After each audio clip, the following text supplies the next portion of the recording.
Sri Ramakrishna ವಚನವೇದ February 1882. Sri Ramakrishna ಪರಮಹಂಸರು ದಕ್ಷಿಣೇಶ್ವರದಲ್ಲಿ ಗಂಗೆಯ ದಡದಲ್ಲಿರುವ ಕಾಳಿ ದೇವಾಲಯದಲ್ಲಿ ವಾಸವಾಗಿದ್ದಾರೆ. ಮಾಸ್ಟರ್ ಮಹಾಶಯನಿಗೆ ಪರಮಹಂಸರ ಪ್ರಥಮ ದರ್ಶನ ದೊರೆತದ್ದು ವಸಂತ ಋತುವಿನ ಒಂದು ಭಾನುವಾರ. ಅವರ ಜನ್ಮೋತ್ಸವ ನಡೆದು ಆಗತಾನೇ ಕೆಲವು ದಿನಗಳು ಆಗಿದ್ದವು. ಭಾನುವಾರ ರಜಾದಿನವಾದ್ದರಿಂದ ಮಾಸ್ಟರ್ ತನ್ನ ಸ್ನೇಹಿತ ಸಿಧುವಿನೊಡನೆ ವರಾಹನಗರದಲ್ಲಿನ ಉದ್ಯಾನಗಳಲ್ಲಿ ಸುತ್ತಾಡಿ ಬರಲು ಬಂದಿದ್ದಾನೆ. ಪ್ರಸನ್ನ ವಂದ್ಯೋಪಾಧ್ಯಾಯನ ಉದ್ಯಾನವನದಲ್ಲಿ ಅಡ್ಡಾಡುತ್ತಿರುವಾಗ ಸಿಧು ಮಾಸ್ಟರನ್ನು ಕೇಳಿದ. ಗಂಗಾ ತೀರದಲ್ಲಿ ಬಹಳ ಮನೋಹರವಾದ ಒಂದು ಉದ್ಯಾನವಿದೆ. ಅಲ್ಲಿ ಪರಮಹಂಸರೊಬ್ಬರು ವಾಸವಾಗಿದ್ದಾರೆ. ಅಲ್ಲಿಗೆ ಹೋಗೋಣವೇ? ಅದಕ್ಕೆ ಮಾಸ್ಟರ್ ಒಪ್ಪಿ ಇಬ್ಬರು ದಕ್ಷಿಣೇಶ್ವರ ಕಾಳಿ ದೇವಾಲಯದ ಕಡೆ ಮುಂದುವರಿಯಲಾರಂಭಿಸಿದರು. ಹೆಬ್ಬಾಗಿಲ ಹತ್ತಿರ ಬರುವುದರೊಳಗಾಗಿಯೇ ಮುಂಗತ್ತಲು ಕಾಲಿಕ್ಕಲಾರಂಭಿಸಿತು. ಅವರು ನೇರವಾಗಿ ಪರಮಹಂಸರ ಕೊಠಡಿಗೆ ಮುಂದುವರೆದು ನೋಡುತ್ತಾರೆ. ಪರಮಹಂಸರು ಪೂರ್ವಾಭಿಮುಖವಾಗಿ ಒಂದು ಮಂಚದ ಮೇಲೆ ಕುಳಿತು ಪ್ರಸನ್ನ ಚಿತ್ತದಿಂದ ಭಗವದ್ ವಿಷಯವಾಗಿ ಮಾತನಾಡುತ್ತಿದ್ದಾರೆ. ಕೊಠಡಿ ಜನರಿಂದ ಕಿಕ್ಕಿರಿದು ತುಂಬಿದೆ. ಎಲ್ಲರೂ ನೆಲದ ಮೇಲೆ ಕುಳಿತು ಅವರ ಅಮೃತವಾಣಿಯನ್ನು ಸ್ತಬ್ಧರಾಗಿ ಕೇಳುತ್ತಿದ್ದಾರೆ. ಮಾಸ್ಟರ್ ಮಂತ್ರಮುಗ್ಧನಾಗಿ ಸುಮ್ಮನೆ ನಿಂತು ನೋಡಲಾರಂಭಿಸಿದ. ಆತನಿಗೆ ತೋರಿತು, ಸಾಕ್ಷಾತ್ ಶುಕದೇವನೇ ಭಗವದ್ ವಿಷಯವಾಗಿ ಅಲ್ಲಿ ಮಾತನಾಡುತ್ತಿರುವ ಹಾಗೆ, ಸರ್ವ ತೀರ್ಥಗಳು ಅಲ್ಲಿ ಸಮಾಗಮವಾಗಿರುವ ಹಾಗೆ, ಸಾಕ್ಷಾತ್ ಚೈತನ್ಯ ದೇವನೇ ಜಗನ್ನಾಥ ಪುರಿ ಕ್ಷೇತ್ರದಲ್ಲಿ ಕುಳಿತು ರಮಾನಂದ ಸ್ವರೂಪ ಇವರೇ ಮೊದಲಾದ ಭಕ್ತರೊಡನೆ ಭಗವಂತನ ನಾಮಗುಣ ಕೀರ್ತನೆ ಮಾಡುತ್ತಿರುವ ಹಾಗೆ.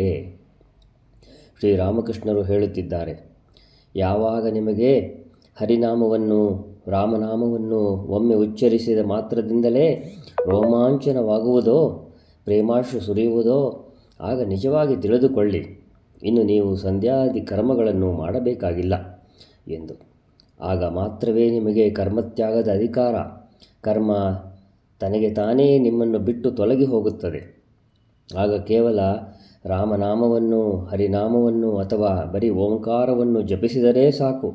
ಮತ್ತೆ ಹೇಳುತ್ತಿದ್ದಾರೆ, ಸಂಧ್ಯಾ ಗಾಯತ್ರಿಯಲ್ಲಿ ಲಯವಾಗುತ್ತದೆ, ಗಾಯತ್ರಿ ಓಂಕಾರದಲ್ಲಿ ಲಯವಾಗುತ್ತದೆ. ಮಾಸ್ಟರ್ ಹಾಗೆ ಸುತ್ತಲೂ ನೋಡುತ್ತಾ ನೋಡುತ್ತಾ ತನಗೆ ತಾನೇ ಹೇಳಿಕೊಳ್ಳುತ್ತಿದ್ದಾನೆ, ಎಂಥ ರಮ್ಯವಾದ ಸ್ಥಳ ಇದು, ಎಂಥ ಮೋಹಕ ವ್ಯಕ್ತಿ ಇವರು, ಎಂಥ ಅಮೃತೋಪಮ ಮಾತುಗಳು ಇವರ ಬಾಯಿಂದ. ಈ ಸ್ಥಳವನ್ನು ಬಿಟ್ಟು ಕದಲಲೇ ಮನಸ್ಸಾಗುತ್ತಿಲ್ಲವಲ್ಲ. ಕೆಲವು ನಿಮಿಷಗಳಾದ ನಂತರ ಅವನಿಗೆ ಯೋಚನೆ ಬಂತು.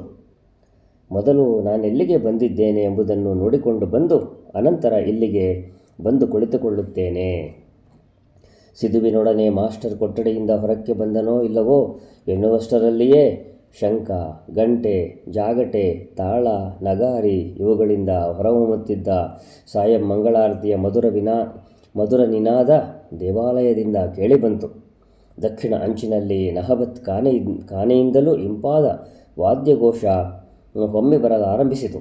ಆ ಶಬ್ದ ತರಂಗಗಳೆಲ್ಲ ಭಗೀರಥಿಯ ವಕ್ಷಸ್ಥಳದ ಮೇಲೆ ತೇಲಿ ತೇಲಿ ಮುಂದುವರೆದು ಕೊನೆಗೆ ಎಲ್ಲೋ ಬಹುದೂರದಲ್ಲಿ ಲಯವಾಗುವಂತೆ ತೋರಿ ಬರಲಾರಂಭಿಸಿತು. ಕುಸುಮಗಳ ಸುವಾಸನೆಯನ್ನು ಹೊತ್ತಿರುವ ವಸಂತ ಋತುವಿನ ಮಂದ ಮಾರುತ ಬೀಸಲಾರಂಭಿಸಿತು. ಚಂದ್ರ ಆಗತಾನೇ ಉದಯವಾಗಲಾರಂಭಿಸಿದ. ಪ್ರಕೃತಿ ಮನುಷ್ಯ ಇಬ್ಬರೂ ಸಹಕರಿಸಿ ಭಗವಂತನ ಸಾಯಂ ಮಂಗಳಾರತಿಗೆ ಸನ್ನದ್ಧರಾಗುತ್ತಿರುವಂತೆ ತೋರಿ ಬರಲಾರಂಭಿಸಿತು. ದ್ವಾದಶ ಶಿವ ದೇವಾಲಯಗಳಲ್ಲೂ ಭವತಾರಿಣಿ ದೇವಾಲಯದಲ್ಲಿಯೂ ನಡೆದ ಮಂಗಳಾರತಿಯನ್ನು ನೋಡಿ ಮಾಸ್ಟರಿಗೆ ಪರಮಾನಂದವಾಯಿತು. ಅವರಿಬ್ಬರೂ ಪರಮಹಂಸರ ಕೊಠಡಿಯ ಕಡೆ ಬರುತ್ತಿದ್ದಾಗ ಸಿಧು ಮಾಸ್ಟರಿಗೆ ಹೇಳಿದ, ರಾಣಿ ರಾಸಮಣಿಯ ದೇವಾಲಯ ಎಂಬುದು ಇದೆ. ಇಲ್ಲಿ ನಿತ್ಯ ಪೂಜೆ ನಡೆಯುತ್ತದೆ. ಅನೇಕ ಅತಿಥಿಗಳ ಭಿಕ್ಷಕರ ಸೇವೆ ನಡೆಯುತ್ತದೆ. ಪರಮಹಂಸರ ಕೊಠಡಿಯ ಹತ್ತಿರ ಬಂದು ನೋಡುತ್ತಾರೆ, ಬಾಗಿಲು ಮುಚ್ಚಿದೆ. ಈಗ ತಾನೇ ಧೂಪ ಹಾಕಿದಂತಿದೆ. ಬೃಂದೆ ಎಂಬ ಸೇವಕಿ ಬಾಗಿಲ ಹತ್ತಿರ ನಿಂತಿದ್ದಾಳೆ.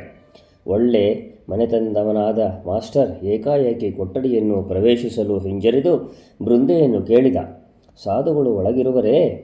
ಬೃಂದೆ ಹೇಳಿದಳು. ಹೌದು, ಒಳಗಿದ್ದಾರೆ.